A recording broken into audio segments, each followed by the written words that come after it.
ओम नमः श्री यतिराजाय विवेकानंद सूरये सच्चित सुख स्वरूपाय स्वामिने तापहार।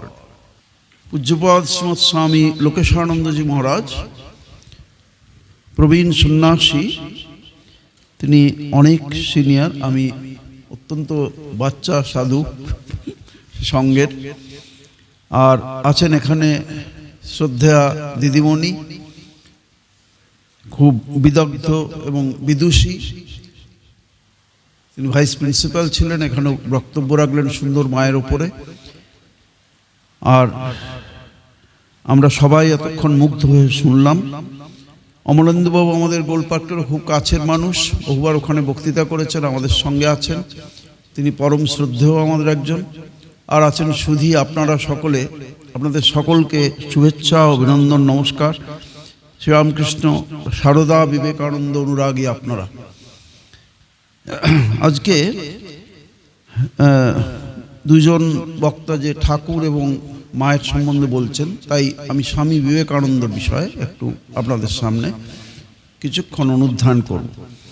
স্বামী বিবেকানন্দের জীবনবাণী সংক্ষেপে এখানে 25 মিনিট সময়ের মধ্যে যেটুকু বিধৃত করা যায়।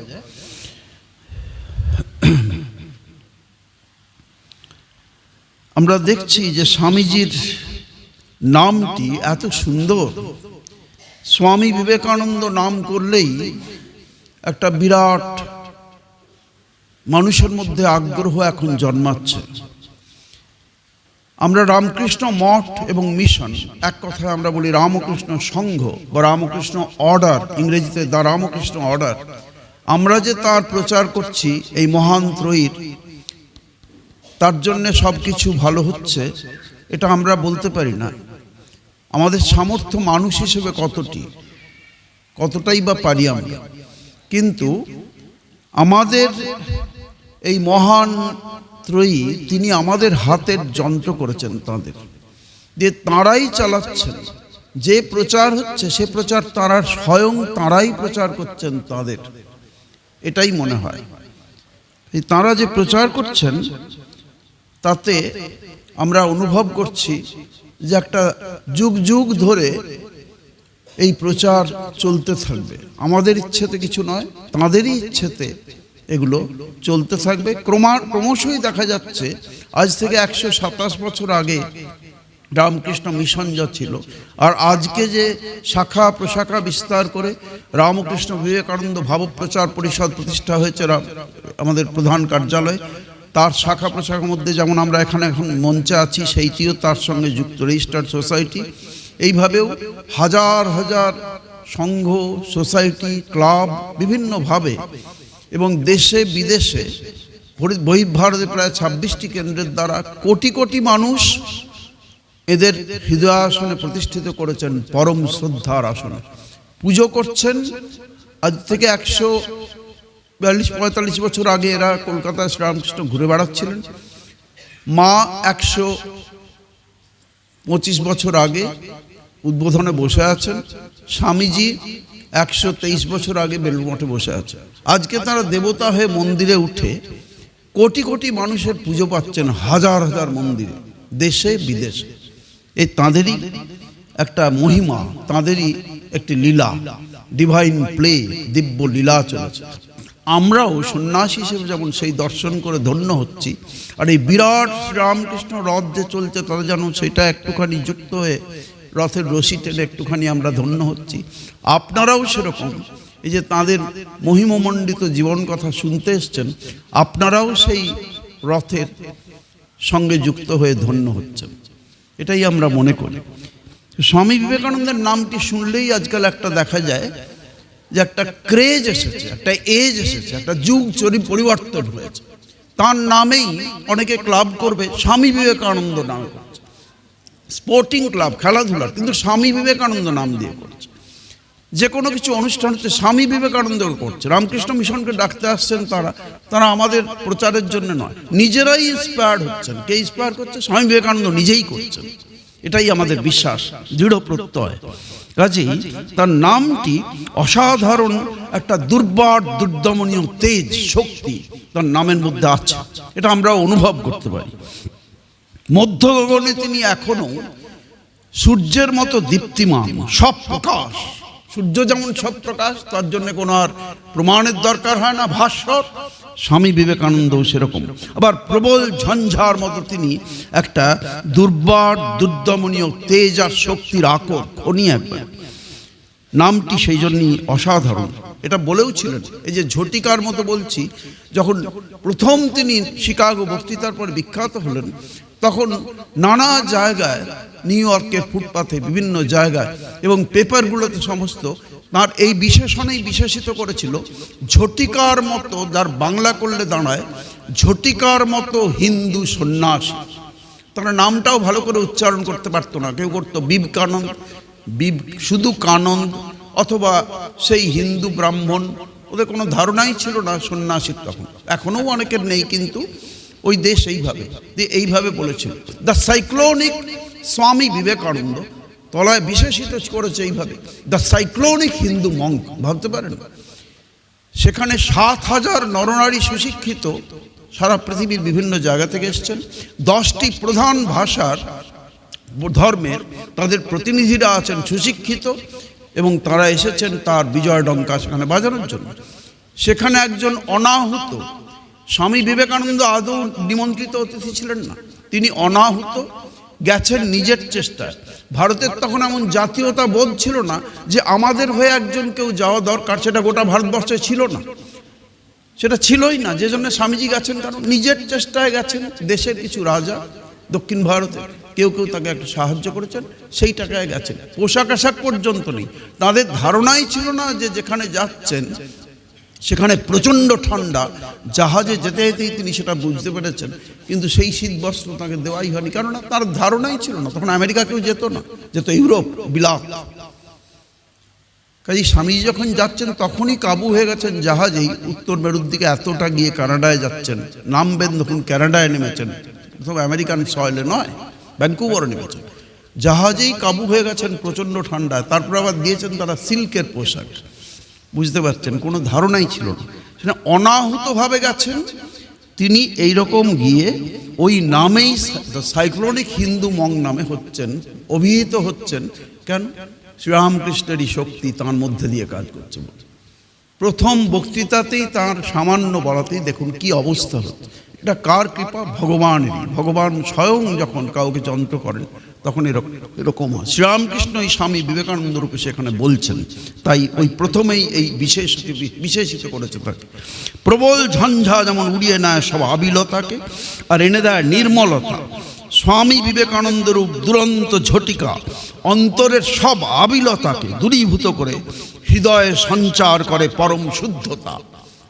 এইটা এনে দেয় সাত্ত্বিক ভাব, এনে দেয় সাহস, শক্তি, স্ফূর্তি আর নির্ভীকতা। তার আদর্শ কি? এক কথায়, স্বামী বিবেকানন্দের আদর্শ মানুষকে দেয় নির্ভীক জীবন সংগ্রামের প্রেরণা। কখনো পিছনে তাকিও না, মার্চ অন।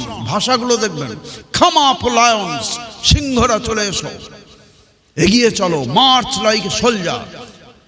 এইরকম, কখনো পিছনে তাকিও না, এইরকম স্বামীজির ভাব। আর নির্ভীক জীবন সংগ্রামের যে চেতনা দিচ্ছে, সবাইকে প্রেরণা যোগাচ্ছে। এইটুকু পড়লে স্বামীজির একটা ছোট্ট বাণী অসাধারণ শক্তি সম্পন্ন। এগুলো আমি একটু চেষ্টা করবো এর মধ্যেই দেওয়া। শ্রীরামকৃষ্ণ হলেন বেদ মূর্তি, তাকে বলা হয় বেদ মূর্তি তিনি, শ্রীরামকৃষ্ণ। আর স্বামী বিবেকানন্দ হলেন শ্রীরামকৃষ্ণের বাণী মূর্তি।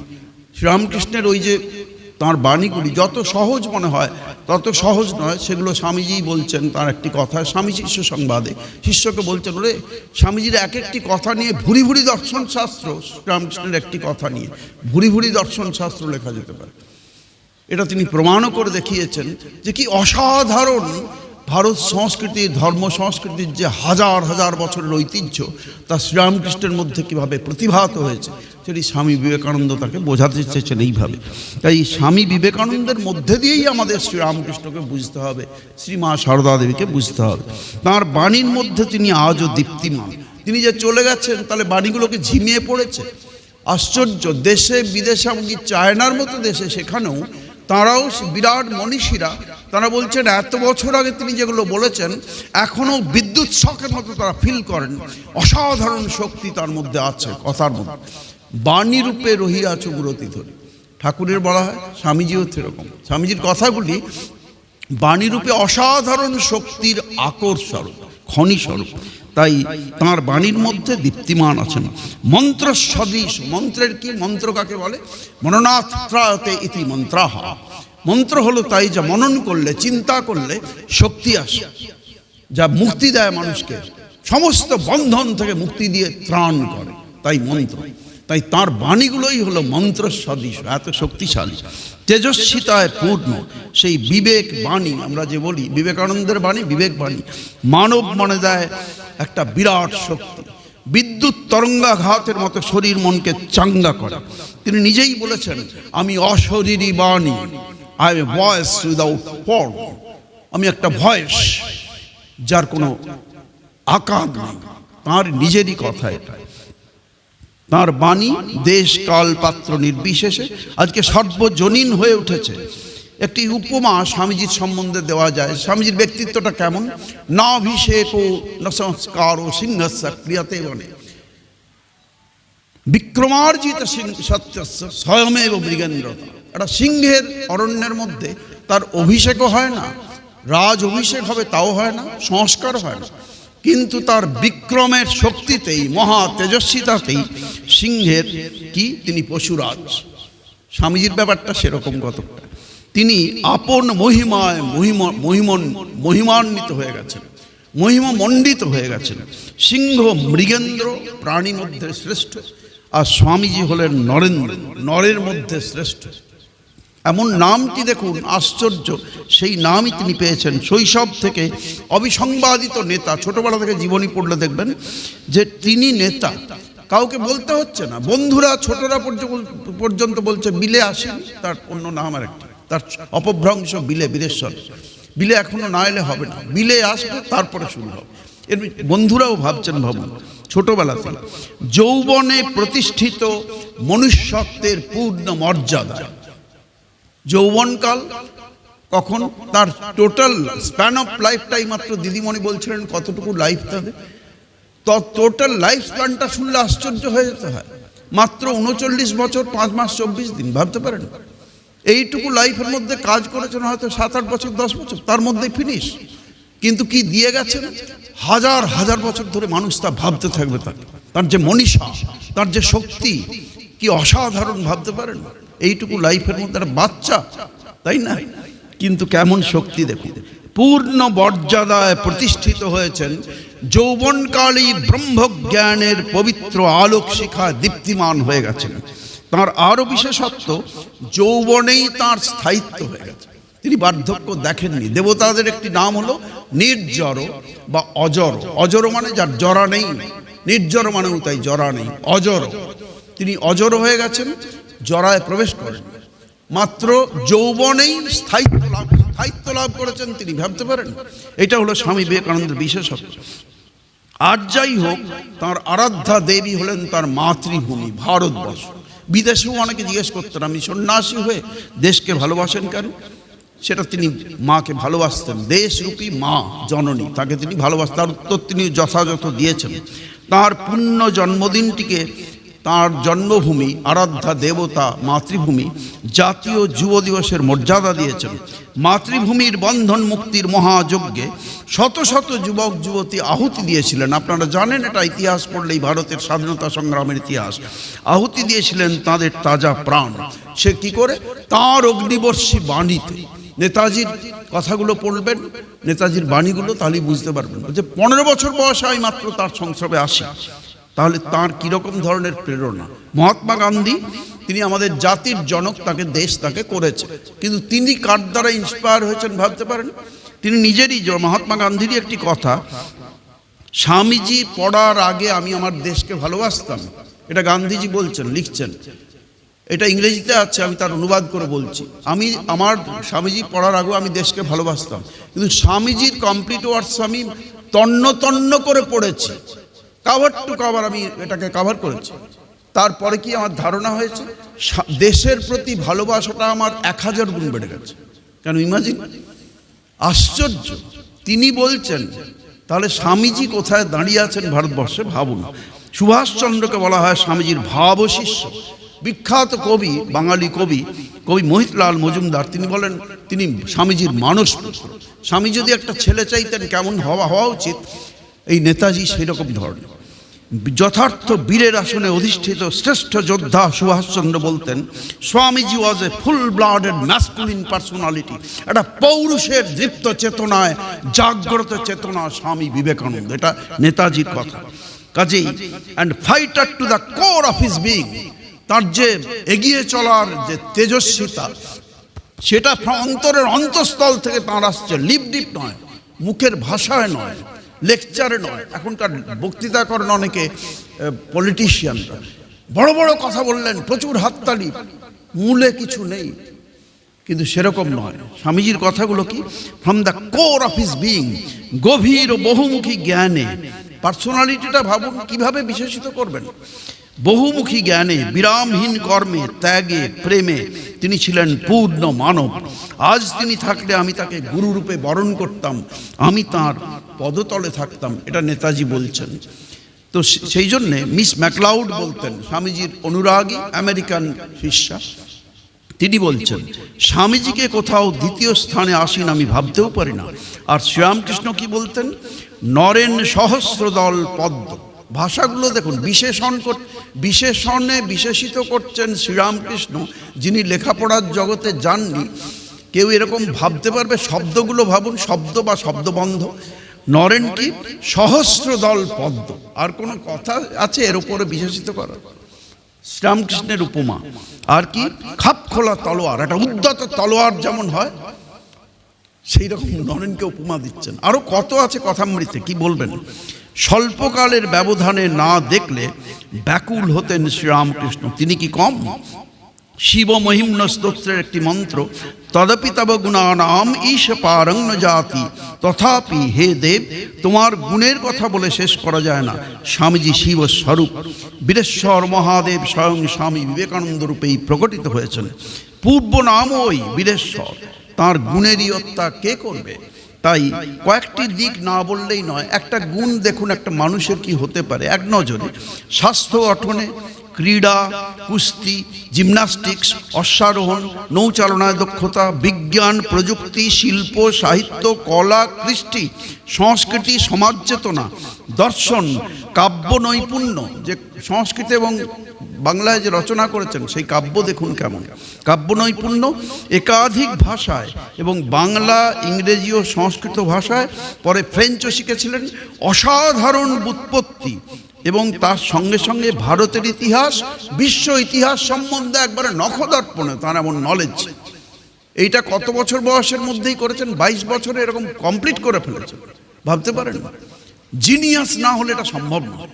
সবাই আশ্চর্য হয়েছেন, এইটুকু একটা ছেলে 22 বছর বয়সের মধ্যে ওয়ার্ল্ডের মৌলিক তত্ত্বগুলো কি সেগুলো জেনে ফেলেছে বলছেন।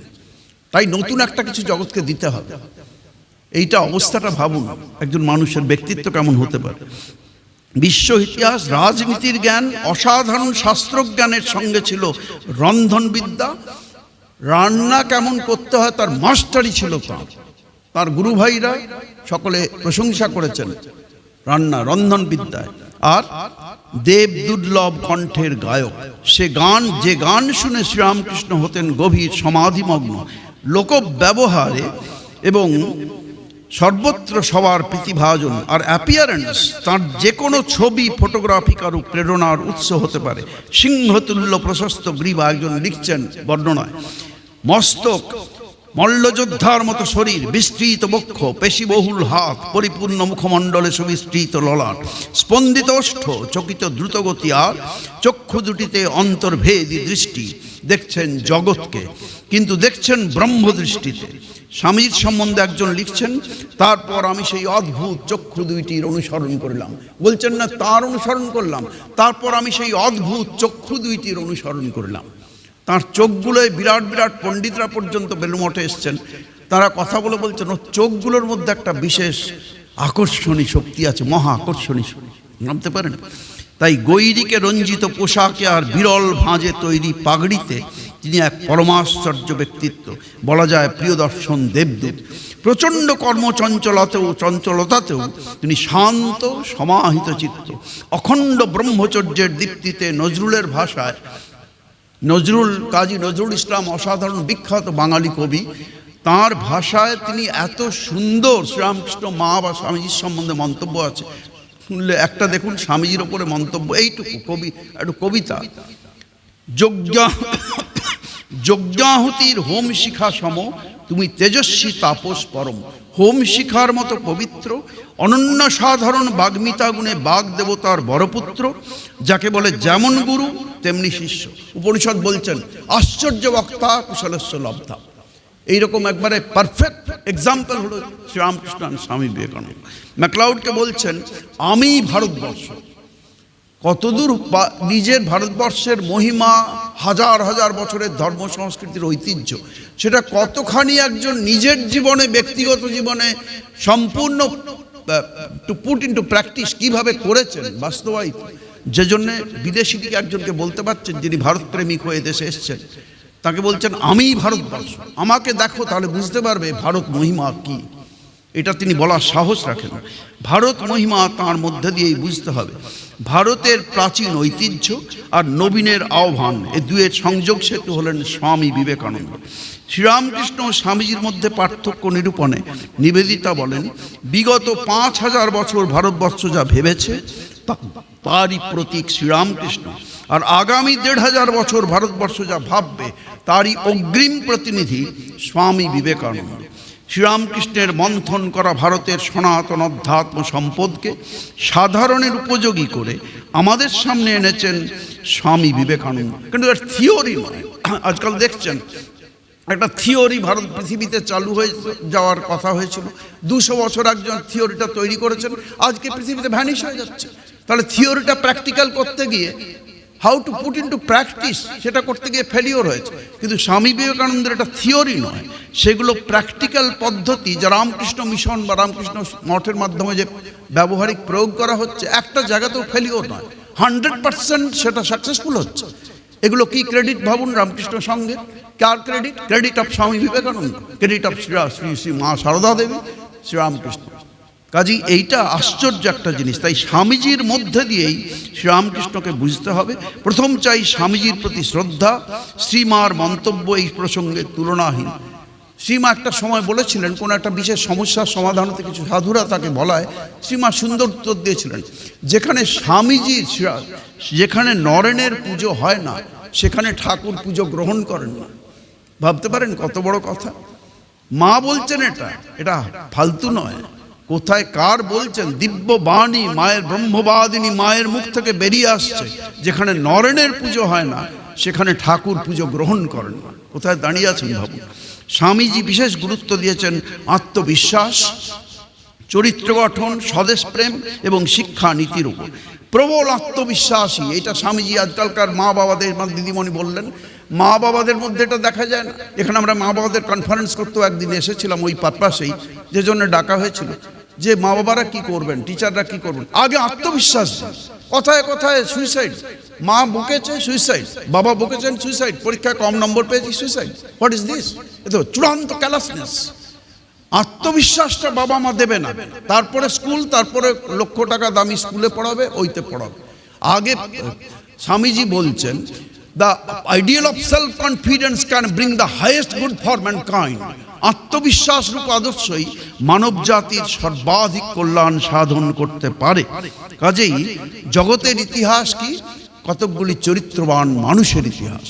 কাজেই তাঁর গুরু শ্রীরামকৃষ্ণ নিভৃতে বসে একটি নিখাদ চরিত্র তৈরি করেছেন। ছিলেন রিমোট গ্রাম, এখন না হয় সেটা টাউনশিপ হয়ে গেছে, ছোট শহর বলতে পারেন, বলতেই পারেন। তখন কি ছিল? একটা গ্রাম, একবারে অজপল্লী গ্রাম যাকে বলে। তাই 3 জন মা, ঠাকুর মা সেখান থেকেই এসছেন। মা তো নিজের নামও লিখতে পারতেন না, তিনি পাঠশালা, প্রাইমারি স্কুলের নিচে পাঠশালা, সেখানে পড়েছেন কিছুদিন, কিন্তু সেটাকে বুদ্ধিমান, শার্প ইন্টেলিজেন্স নিয়েও সেটাকে অস্বীকার করেছেন। কেন? এই জন্যে করেছেন যে ভবিষ্যৎ পৃথিবীকে আমি প্রমাণ করে দেবো চরিত্রই আসল শিক্ষা, আত্মবিশ্বাসই আসল শিক্ষা। প্রবল আত্মবিশ্বাসী হয়ে ভগবান যদি আছেন, তিনি যদি থাকেন, আমাকে এখানে এখন দর্শন দিতে হবে, নাহলে বিশ্বাস করি। এই চরম আন্তরিকতা নিয়ে তিনি খেটেছেন, লাভ করেছেন। তাকে পৃথিবীর সামনে তুলে ধরছেন যে সত্যকে লাভ করলে, সত্যকে অনুসরণ করলে তার সত্যের আলোকে জীবন উদ্ভাসিত হয়ে যাবে। শাস্ত্রের কথাগুলো বাড়িতে থাকবে না, শাস্ত্রালোকে জীবন উদ্ভাসিত হয়ে যাবে। তার কথা বলার দরকার নেই, তার সংস্রবে এই মানুষ তাই হবে। শিক্ষাদর্শ সম্বন্ধে তাই স্বামীজি ওই কথাই বলেন। শিক্ষার মূল কথা হলো চরিত্র গঠন। মানুষ, স্বামীজির আগেও বললাম, নজরুল স্বামীজির প্রতি, মায়ের প্রতি, ঠাকুরের প্রতি অসাধারণ শক্তি কথা বলেছেন, শ্রদ্ধা সম্পন্ন হয়ে। তিনি মা কালীর উপরে যে গান রচনা করেছেন ভাবা যায় না। সেখানে স্বামীজির বিষয়ে, শিক্ষা বিষয়ে তিনি বলছেন স্বামীজির এইটার উপরে। স্বামীজির কথা নজরুলের কাপলেটটি দেখুন। স্বামীজি বলছেন, ভারতবর্ষের মাটিতে সমাজনীতি, রাজনীতি, শিক্ষানীতি যাই করো না কেন তার মূলে ধর্ম থাকা চাই, না হলে তাতে গলদ থাকবেই, চ্যালেঞ্জ করে বলেছেন। নজরুল একটি ছোট্ট 4 লাইনের কাপলেটে কি বলছেন দেখুন। নজরুল বলছেন, নাইকো ধর্ম নাই ভগবান যাদের শিক্ষা মূলে, ছিন্ন মস্তা শিক্ষা শুধু সে শয়তানি স্কুল। কথাটা বুঝতে পারছেন? এটি স্বামীজির ভাবে, তিনি ভাবিত বলেই বলছেন। ভারতবর্ষের জাতীয় আদর্শ কি হওয়া উচিত? স্বামীজি বলছেন, ত্যাগ ও সেবা। এই ত্যাগ ও সেবার আদর্শকে তুলে ধরতে পৃথিবীর সামনে, ভারতবর্ষের মহিমাকে তুলে ধরছেন। সেই জন্যে স্বামীজির, ঠাকুরের, মায়ের মূল আদর্শের কথায় মাও বলেছেন, ঠাকুরের জীবনের এক কথায় মূল কি? তিনি ত্যাগী। এবার ত্যাগকে তিনি দেখিয়ে গেছেন কেমন হতে পারে। তাই শুদ্ধ চিত্ত হও, সেবা করো। ভারতের শাশ্বত সনাতন আদর্শ হলো সেবাহি পরম ধর্ম, সেবাই হলো পরম ধর্ম। সেই সনাতন আদর্শকে রামকৃষ্ণ সংঘের মাধ্যমে সেবার এক মহান আদর্শকে তুলে ধরা হয়েছে। স্বামীজি যা সেবার আদর্শকে স্থাপন করেছেন তা তাঁরই গুরুর পদাঙ্ক অনুসরণ করে, তাঁর অনুভবকে অনুসরণ করে। তাঁর অনুভব, এটা মুখের কথা নয়। শ্রীরামকৃষ্ণের অধ্যাত্ম অনুভব থেকে যে শিব জ্ঞানে জীব সেবা, এটা থেকে স্বামীজি বিরাট আলোকপ্রাপ্ত হয়ে সেটি করেছেন। আর্তপীড়িতের মধ্যেই সেবা করা যেতে পারে। এই জন্য সেবাটা করতে হলে অনেকে যে লাফিয়ে চলে আসেন, এত সোজা নয়। রামকৃষ্ণ মঠ, মিশন বা এরকম ধর্মসংঘ, আমাদের ভাবিত অনুষ্ঠান, এই প্রতিষ্ঠানগুলো যেভাবে সেবা করে থাকেন সেইটা ভালো করে দেখতে হবে, বুঝতে হবে। অনেকে বলে, মহারাজ আমি সেবা করতে যাই, দৌড়ে চলে এলাম। বস্তিতে যাবেন, হয়তো লোক আমার মার দিতে পারে, আপনার সেলফোন কেটে নেবে, এই নেবে, দিয়ে পুলিশে খবর হবে যে আপনিই অপরাধী। সেই জন্য সেবা করার আগে বুঝতে হবে এইসব প্রতিষ্ঠানে এসে যারা আমাদের ভাবের অথবা রামকৃষ্ণ সংঘের সেবা কাজ যেভাবে চলছে, ভালো করে সঙ্গে থেকে কিছুকাল তাদের সঙ্গে করে বুঝতে হবে সেই সেবার আদর্শটা কীরকম হওয়া উচিত। তারপরে ফিল্ডে নামতে হবে। আমি একটা ছোট্ট উদাহরণ দিচ্ছি। একটা বাচ্চা মেয়ে, সে খুব গরিব, তার বাবা নেই। সে লিখলো ভগবানকে একটা খোলা চিঠি, ভগবান আমার বাবা নেই, আমার বাড়িতে ভীষণ দারিদ্র, মা খুব কষ্ট করে আমাকে পড়াচ্ছেন, স্কুলের বেতন দিতে পারি না, তুমি দয়া করে আমাকে 2000 টাকা পাঠাবে। দিয়ে খোলা চিঠিটা ফেটে দিল। পোস্টমাস্টার গ্রামের, সে গরিব মানুষ, তবু তিনি ওই চিঠি পড়ে অবাক হয়ে গেছেন, বাবা এ ভক্তি তো আমারও নেই। তিনি সঙ্গে সঙ্গে কী করলেন, নিজের সঞ্চয় থেকে 1000 টাকা দিয়ে পিয়নকে বললেন, এটা দিয়ে আসুন ওই মেয়েটিকে, বলবেন যে পোস্টমাস্টার দিয়েছে, ব্যাস, আর কিছু বলার দরকার নেই। 7 দিন পরে আবার পোস্টমাস্টার একটা চিঠি পেলেন, খোলা চিঠি। পূজনীয় ভগবান, আমি জানি তোমাকে 100 কোটি প্রণাম, তুমি আমার দারিদ্রের কথা শুনে ঠিক পাঠাবে, আমি জানতাম তুমি ঠিক পাঠিয়েছ, তবে তুমি 2000 টাকাই পাঠিয়েছিলে, কিন্তু এই দুষ্ট পোস্টমাস্টারটা 1000 টাকা মেরে দিয়েছে। এটার কারণটা কি বলুন তো? এটা কারণটা হলো সেবার যে পদ্ধতিটা, দ্য প্রসেস অফ সার্ভিসিং, সেটা জানেন না। তাই জন্য এই অবস্থা হয়েছে। সেই জন্যে 19বিংশ শতাব্দীর বড় বড় ব্যক্তিত্বকে শ্রীরামকৃষ্ণ উড়িয়ে দিয়েছেন। কেন না? সেবা করছেন, কিন্তু সেবাটা যে নারায়ণ জ্ঞানে করবেন সেই ধারণাটা তাঁর নেই। সুতরাং আর 5 মিনিটের মধ্যে আমাকে শেষ করতে হবে, নাহলে পানিশমেন্ট হয়ে যাবে। সেই জন্যে এখন স্বামীজির এই যে ত্যাগ, তপস্যা, উজাড় করা হৃদয় বক্তা, নিন্দে, ঠাট্টা, সমালোচনা ভাববেন না যে তিনি রাজার মতো এরকম ব্যক্তিত্ব বলে ওই রকম রাজ মহিমায় করে গেছেন আর সবাই প্রশংসা করেছে, এত সোজা নয়। ভগবান যখন আসেন, শ্রীরামকৃষ্ণের জীবনী তন্ন তন্ন করে পড়লে দেখবেন, হ্যাঁ, ভগবানকেও সহ্য করতে হয়। শ্রীরামকৃষ্ণকেও কম নাকানি চোবানি খাওয়ায়নি লোক, ওখানের পুরোহিতরাই খাইয়েছে সেরকম ধরনের। তাকে টর্চার করতে কেউ ছাড়েনি, স্বামীজিকেও ছাড়েনি কেউ। ঠাট্টা, সমালোচনা, নিন্দে তাকে কম সহ্য করতে হয়নি। কিন্তু তিনি হাল ছাড়েননি। আমরা জানি ফলবতী বৃক্ষেই লোক ঢিল ছোঁড়ে, এমনকি মর্তলীলা অবসানের পরেও স্বামীজির শরীর গেছে বেলুড় মঠে, তারপরে স্টেটসম্যান পত্রিকাটা তখন বেশি প্রমিনেন্ট, সেটায় খবর বেরোলো যে হ্যাঁ স্বামী বিবেকানন্দ। কিন্তু অমৃতবাজার পত্রিকা আপনারা নিশ্চয়ই নাম শুনেছেন, এটা ছিল পরবর্তীকালে যুগান্তর, তার বাংলা ছিল, সেটা রাতারাতি অমৃতবাজার করা। অমৃতবাজার পত্রিকার লোকরা তারা এই অদ্বৈত বেদান্ত পছন্দ করতেন না। এখনও অনেক সংস্থা আছে তারা পছন্দ করে না, আমাদের সমালোচনা করে রামকৃষ্ণ মিশন, কিন্তু তারা জানেন না সনাতন ধর্মের আদর্শ, তাই করেন। তো অমৃতবাজার পত্রিকার ওরা গোঁড়া বৈষ্ণব ছিলেন, তো তিনি ওটা লিখলেন কি জানেন, স্বামীজির শরীর যাওয়ার পরে আর কোনো ভাষা পেলেন না, তারা লিখলেন কি, আর মহাসমাধির পর অমৃতবাজার পত্রিকায় প্রকাশিত সংবাদ হলো, একবারে ক্যাপশন দিয়েছেন প্রথম পৃষ্ঠায়, আ মিট ইটিং স্বামী পাস্ট অ্যাওয়ে, একজন মাংসাহারী স্বামী মারা গেছে। ভাবতে পারেন কত বড় বিদ্রুপ, এটা কখনো উচিত? কিন্তু এরকম বিদ্রুপ করেছেন। শরীর যাওয়ার পরেও তার বিষয়ে ভালোটা না বলে কোথায় মাংস, আরে মহাভারত পর্যন্ত বলছেন যে দুর্বল ক্ষীণ তাকে মাংস খেতে হবে, তাকে শক্তিশালী চাই, শক্তি অর্জন করতে হবে। তাই স্বামীজির মূল আদর্শের কেন্দ্রবিন্দুটি কি, মানুষের ভেতরে অনন্ত শক্তি, অনন্ত সম্ভাবনা, সেটাকে জাগিয়ে তোলা। কার মধ্যে সম্ভাবনা আছে? যে কোনো মানুষ বলে যে প্রাণী, সেটা দুর্লভ জীবন, সেই অনন্ত সম্ভাবনাকে জাগিয়ে তোলো। রিলিজন মানে কি, পশু মানব থেকে দেব মানবে উত্তরণ, brute man. Religion is a journey, not from Kashmir to Kanyakumari, but from brute man to Buddha man. পশু মানব থেকে বুদ্ধ মানবে উত্তরণ। এই জন্যই স্বামীজির একটা ছোট্ট বাণী বলে আমরা শেষ করছি। স্বামীজির বাংলায় বাণীটুকু, যেহেতু আপনারা বাংলা বোঝেন ভালো করে, ইংরেজিতে এগুলো অসাধারণ শক্তিশালী, মূলত 75% বেশি তাঁর হলো ইংরেজিতেই, তাঁর শিষ্যরাই তাঁর ভাব অনুযায়ী অনুবাদ করেছেন, একদম সেইভাবে। একটা বাণীর মধ্যে দেখুন কি শক্তি জেগে আছে। স্বামীজি বলছেন ওই ভেতরের ব্রহ্মভাবকে জাগিয়ে তোলার জন্যে সারা পৃথিবীর মানুষকে, ওঠো জাগো আর ঘুমিও না, মোহনিদ্রার অবসান হোক, সকল অভাব সকল দুঃখ ঘোচাবার শক্তি তোমাদের নিজেদের ভেতরেই রয়েছে, নিজেকে কখনো দুর্বল ভেবো না, তোমার মধ্যে অনন্ত শক্তি, অনন্ত সম্ভাবনা, সব শক্তি তোমাতেই রয়েছে, সব সমাধানও সেই শক্তিতে, সেই শক্তি তোমার নিজস্ব। ব্রহ্মাণ্ড চুরমার হয়ে গেলেও সে শক্তি তোমার থেকে কেউ ছিনিয়ে নিতে পারবে না।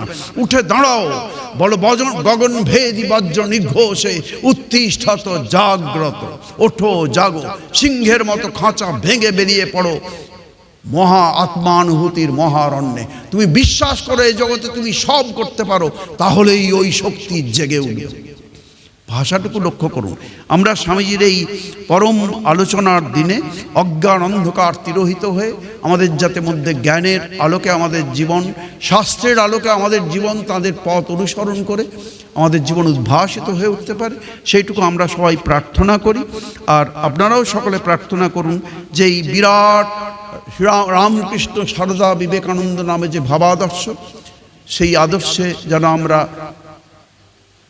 নিজেদের নিবেদন করে, আত্মনিবেদন করে এই জীবনকে ধন্য করতে পারি, তাহলে আমরা এই জীবনকে যথার্থ সার্থকতা নিয়ে যেতে পারবো।